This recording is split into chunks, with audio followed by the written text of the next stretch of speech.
I'm here with Imam Abu Isa from Manchester to hear about your experiences online, blogging. You've done it? Are you interested in it? Done it, been there, got the t-shirt, kind of not fitting at the moment, you know, and I've taken it off. So you started blogging, and what happened? To be honest, I was involved in blogging for a few years actually. It's a very useful tool. Everyone knows that. It's the age of the blog at the moment, and we know that. But some of the negatives, as we discussed in the session, which are mostly to do with the fact with such an open forum for people to be as vitriolic as possible, can sometimes put people off. And so now I'm perhaps concentrating on more static websites where pieces are just read as opposed to responded to, which is a shame because we recognize that blogs have a larger outreach, certainly. Well, what did you find about you could get a great deal more traffic if you did what?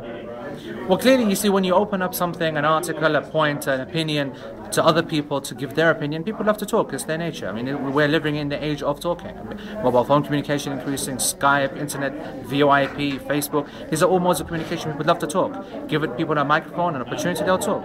Give people a video phone, they'll make a video blog. You know, this is the way that we're going. So clearly, virtually anything on a popular blog will produce high statistics. But is that what you want to be measured by? That's the question. Is it that you want to make some change? You want to change opinion? Is it the experiential thing that you're looking for, or is it high numbers? If you want high numbers, then it's blogging. If you want quality and you want to maybe make the effect with fewer people, a more serious outreach to change opinions, then I suppose what I'm kind of looking towards is a more static kind of approach. Static approach could be a blog that you don't accept comments. It could be. It could be. Isn't that cutting off people? Isn't that preventing freedom of speech? This is the problem. It's not the issue of freedom of speech. I mean, for example, on my blogs previously, I would never, and I've never moderated a comment. You would let anybody post any comment. Absolutely. Islam is terrible. Absolutely. Oh goodness, yeah, absolutely.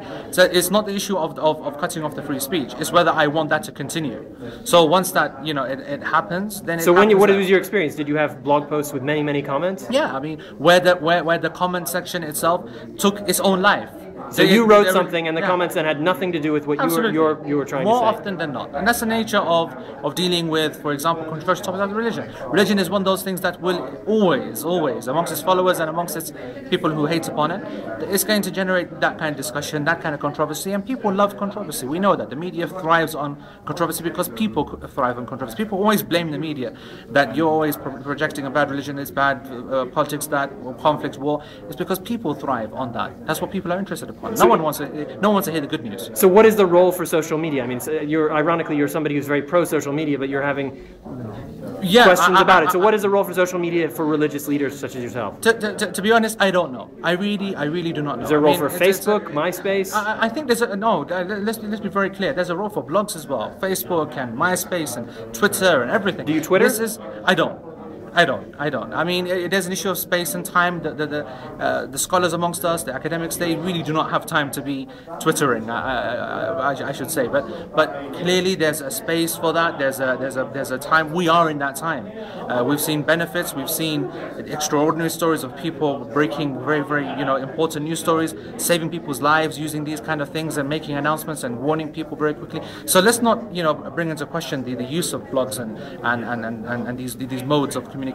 But the question is that how will it best serve to work towards a more responsible social media? I really do not know. It's not working. YouTube, for example, is a fantastic, unbelievable tool for people, but I would not let my children use it because they can type something in and by mistake, or should I say by bad intention, on purpose, it goes to something completely different. My children have come to me and shown that hundreds and millions of people have said the same thing across the world. This is not a conspiracy. Okay, we've had a fascinating session here with religious leaders from around the world.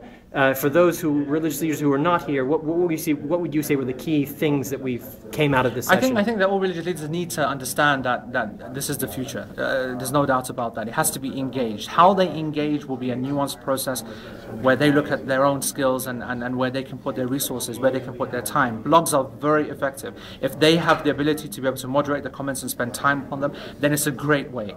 But they have to be then doing that all day, every day. They will not have a life outside. I can tell you from experience.